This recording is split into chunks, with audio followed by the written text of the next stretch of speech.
Ce soir, donc, nous recevons Pulchérik Ballet, je vais la présenter en 2 mots, qui vient nous parler des enjeux démocratiques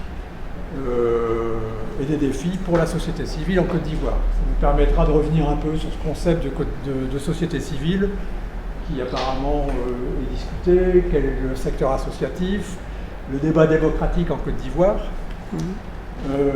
Juste 2 mots pour ceux qui ne connaissent pas bien Pulchérik Ballet, pour vous fixer un peu la personne. Donc, elle est sociologue, tu étais consultante au Bénet. Non, pas consultante.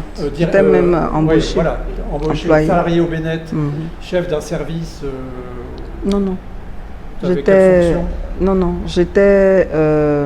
chef de mission au département environnement. D'accord, chef de mission au département environnement du câble, notamment pour les services publics ivoiriens. Alors je dis que tu étais au Bénet jusqu'à ce que tu dois licencier, et tu avais été licencié parce que tu avais été mis en prison, incarcéré. Merci. Juste au lendemain des dernières élections, il y a un peu plus d'1 an. Oui, en août. Tu avais porté la voix, tu as milité contre le 3e mandat. Au titre de la société civile, tu avais fait du bruit sur cette chose-là. Et donc tu as été incarcéré à la Maca pendant 4 mois, 5 mois. Non, 8 mois et demi. 8 mois et demi. 8 mois et demi. Pour vous dire, les enjeux démocratiques en Côte d'Ivoire sont là. Mais bon, c'est pas à ce titre que tu es là ici ce soir, même si c'est quand même un point marquant. En ce moment, tu défrais la chronique aussi pour 2 sujets.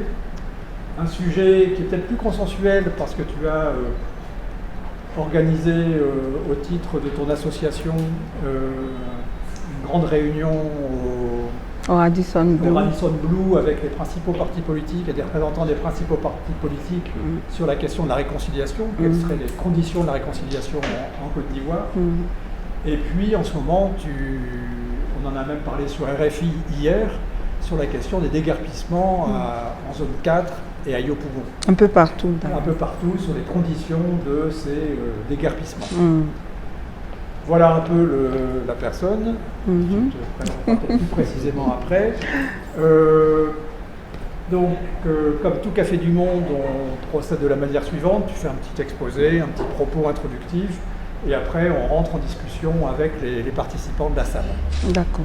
Donc, Il m'a déjà présenté, donc je ne reviens pas sur ma présentation.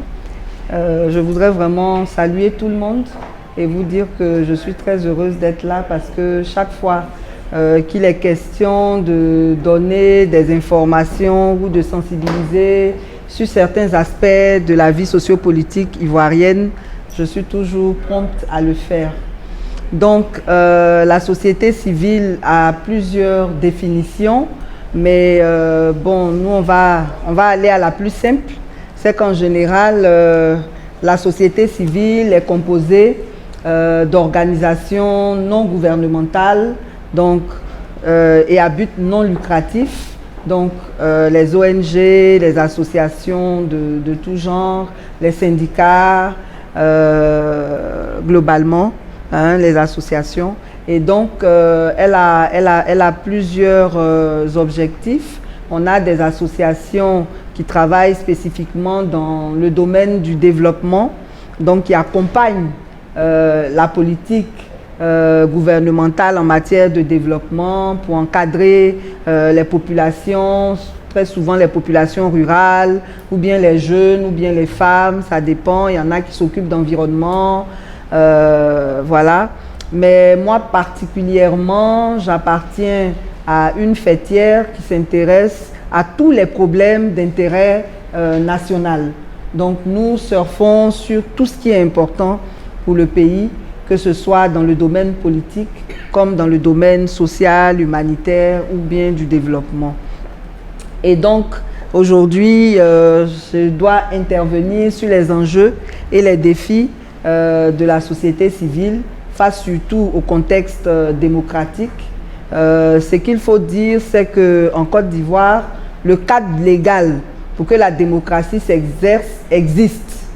existe dans la Constitution. La séparation des pouvoirs enfin, quel thème, voilà, merci. La séparation des pouvoirs est inscrite, la liberté d'expression également, mais dans les faits, c'est tout autre chose et c'est ce qui fait qu'aujourd'hui, la démocratie constitue un défi. Sinon, en principe, ça ne devrait pas en être un si on était dans un contexte où les lois et les règles étaient respectées. Donc, le contexte démocratique est assez difficile parce que la séparation des pouvoirs n'est pas effective. On a un chef de l'État qui est tout puissant, qui est le chef de l'armée, il est le chef de tout. Et finalement, le législatif n'est pas indépendant parce que déjà, vous savez un peu comment on organise ici nos élections. L'environnement électoral n'est pas suffisamment assaini pour garantir des élections justes et transparentes. Donc, on assiste toujours à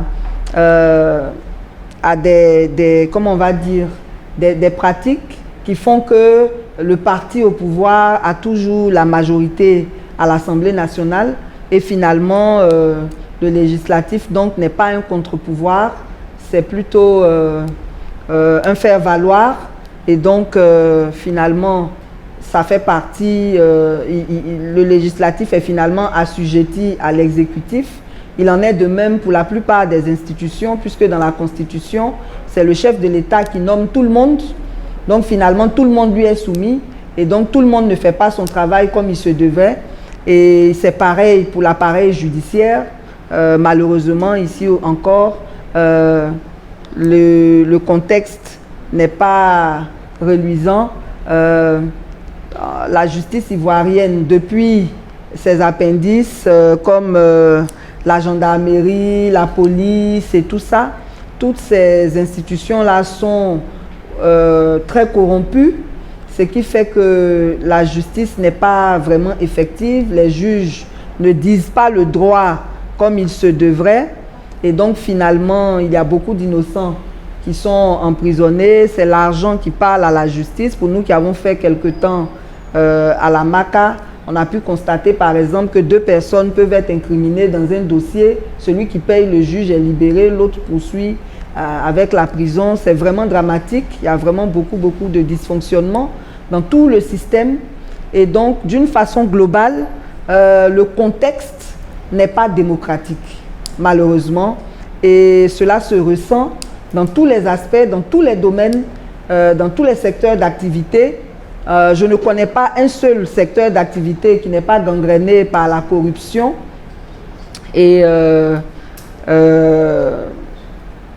malheureusement, la société civile qui ne maîtrise pas son rôle n'est pas suffisamment active pour constituer le moyen de, enfin, pour exercer la pression qu'elle devrait sur les gouvernants pour qu'ils soient un peu plus respectueux de nos lois, de nos textes.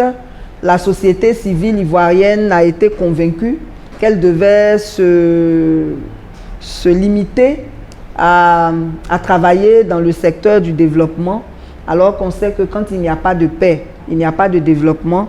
Tous les acquis du développement se détruisent en un rien de temps quand il n'y a pas de paix. Et malheureusement, les ONG sont concentrées sur ces aspects-là, comment trouver des financements pour le développement. C'est pas mauvais, mais nous pensons que le rôle de la société civile devrait être plus axé sur le contrôle de l'action publique. C'est une disposition qui figure dans le PND, le Programme national de développement, mais malheureusement, il n'y a pas de cadre officiel pour que ce contrôle-là s'exerce. Donc, ce sont des organisations comme les nôtres qui prennent sur elles de dénoncer ce qui ne va pas, de faire des propositions. Malheureusement, on n'est pas beaucoup écouté puisque la classe politique elle-même n'est pas conséquente. L'opposition travaille beaucoup plus pour elle-même que pour le pays puisque les gens sont dans des débats partisans. Ce n'est pas vraiment l'intérêt national qui est au cœur des échanges entre les politiques et donc ça force un peu les choses au niveau de l'objectivité qu'on devrait mettre dans la résolution de tous les problèmes que nous connaissons. Vous voyez par exemple que la plupart des crises que la Côte d'Ivoire a connues ont été électorales et il serait indiqué que dans cette période où nous ne sommes pas dans le feu d'une année électorale, l'opposition se mobilise pour réclamer dès maintenant tout ce qu'il faut pour que le prochain scrutin soit apaisé et se passe dans des conditions les meilleures. Malheureusement, ils sont dans des conflits internes, dans des conflits interpartis. Au sein même des partis, il n'y a pas de démocratie. Vous voyez qu'avec le culte de la personnalité que les principaux partis ont développé, au sein même des partis politiques, il n'y a pas de démocratie. Donc, ils ne pratiquent pas de démocratie au sein de leur parti. Comment elles se comporteront quand elles arrivent au pouvoir? Et nous avons tous les réponses puisque la plupart des grands partis sont déjà passés au pouvoir. On sait comment ça s'est passé. Il y a même eu des coups d'État et tout. Et donc, le contexte démocratique est très alarmant. La société civile, malheureusement, ne joue pas son rôle pour plusieurs raisons. Je l'ai dit tout à l'heure, elle n'est pas suffisamment formée à son rôle. Mais il y a aussi un problème de moyens. Parce que pour travailler à conscientiser, parce qu'on a aussi un rôle d'éveil des consciences, pour travailler à conscientiser les populations quand les médias sont caporalisés, c'est vraiment difficile. Il faut pouvoir voyager pour aller vers les populations, pour s'entretenir avec elles. Et ce n'est pas évident que les moyens puissent être mis, que nous en ayons les moyens. Et donc, comme je le disais tantôt, comme la presse aussi n'est pas véritablement libre, c'est vraiment difficile pour la société civile, même celle qui est consciente de son rôle, de l'exercer pleinement. Heureusement encore qu'il y a des réseaux sociaux.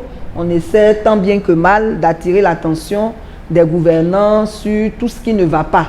Et c'est ce qui d'ailleurs nous a valu la prison, parce que quand en mars 2020, le président de la République a annoncé qu'il ne ferait plus un troisième mandat, nous on attendait de voir comment les choses allaient se passer.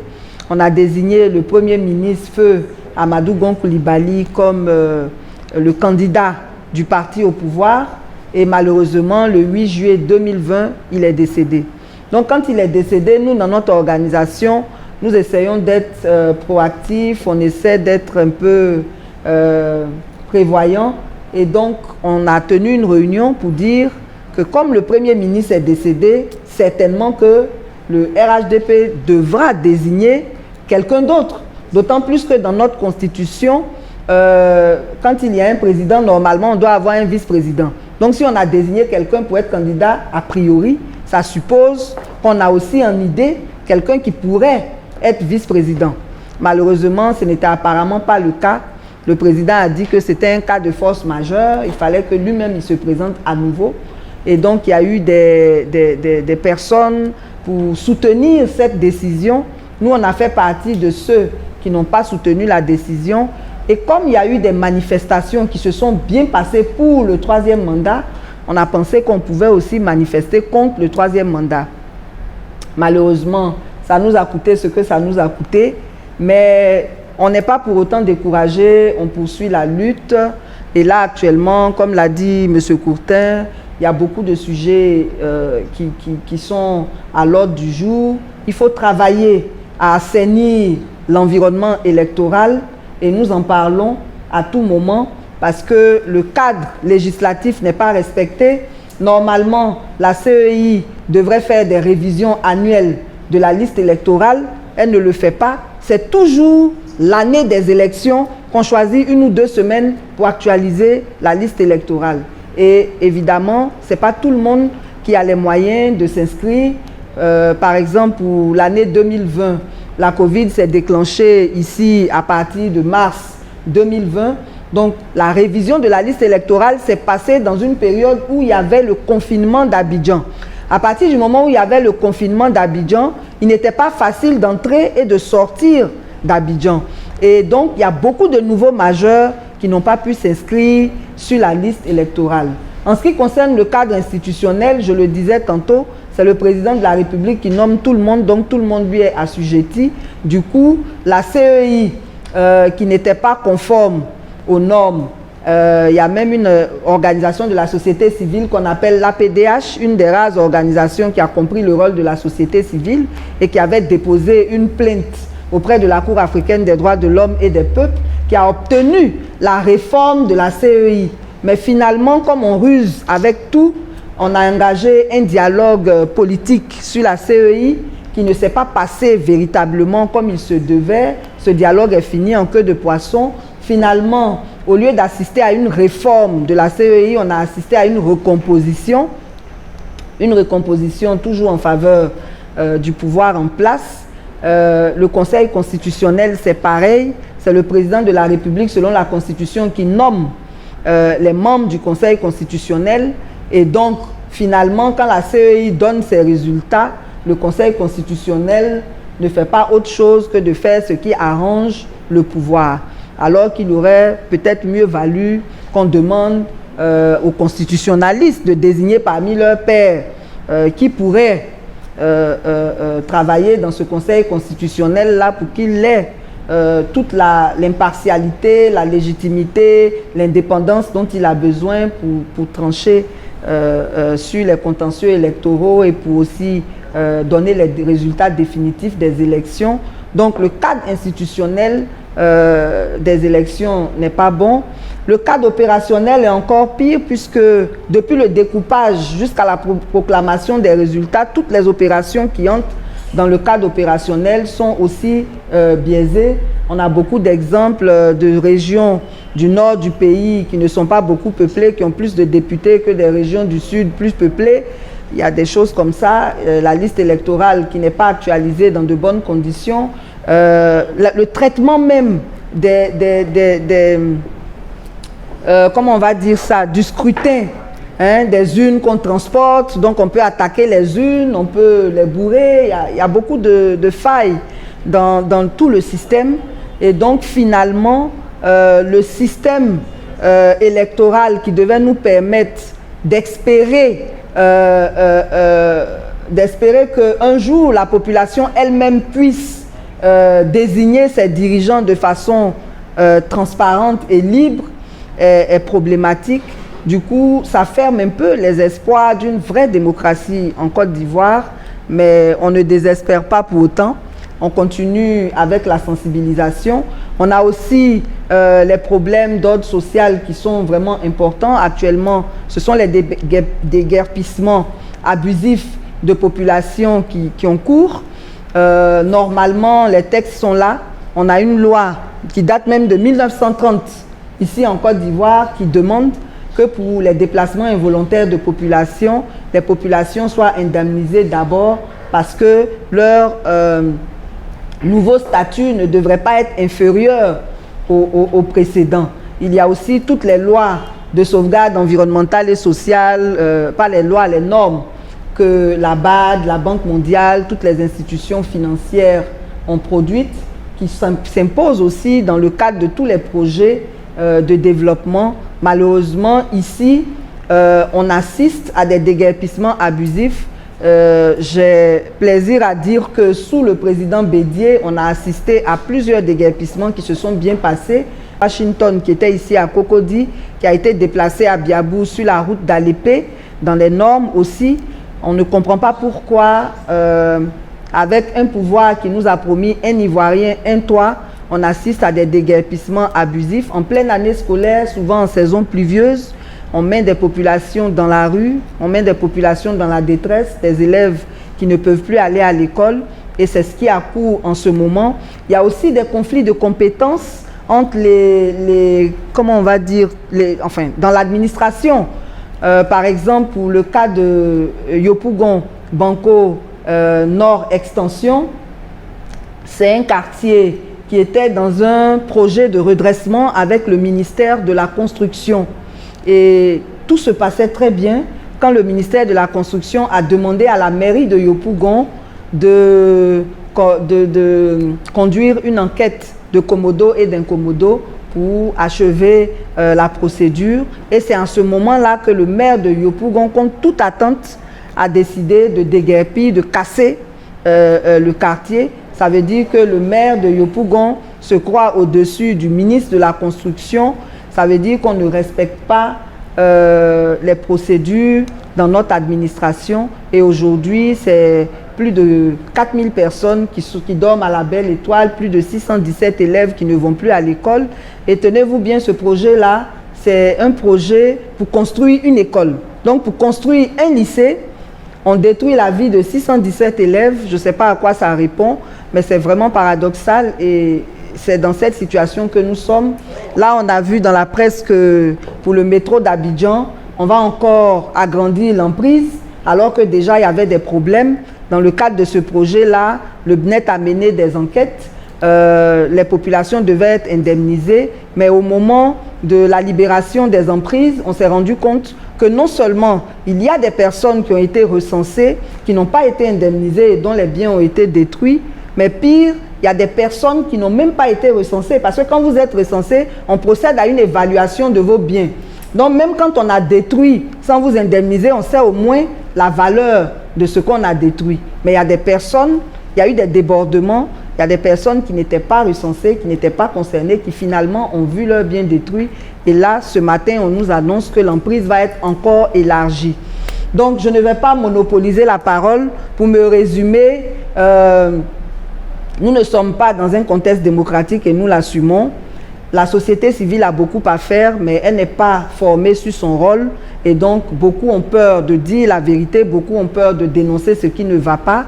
Mais on espère qu'avec notre exemple, beaucoup plus de personnes s'engageront dans la lutte citoyenne pour que la Côte d'Ivoire devienne ce havre de paix, ou du moins redevienne ce havre de paix qu'il a été par le passé.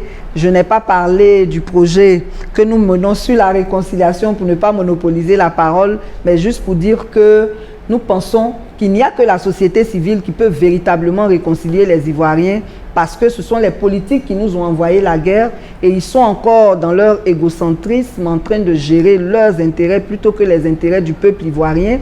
Et il y a certains politiques qui ne sont pas prêts à répondre à l'invitation d'autres politiques, alors que pour que la réconciliation se fasse, il faut que tous les Ivoiriens se parlent. Et nous avons prouvé à travers le lancement de notre programme que seule la société civile peut rassembler vraiment tout le monde, politique comme société civile, pour trouver une démarche consensuelle qui nous emmène réellement à la réconciliation à laquelle nous aspirons tant. Donc je vais m'arrêter là pour... Merci, on va rentrer dans la phase de la possibilité pas présentée. Pour ceux qui ne me connaissent pas, donc Christophe Courtin, je suis secrétaire de la section de Côte d'Ivoire de France et du Monde. Et au niveau professionnel, je travaille en Côte d'Ivoire depuis bientôt 3 ans pour un programme de l'Union européenne sur l'appui au secteur de la société civile. Donc,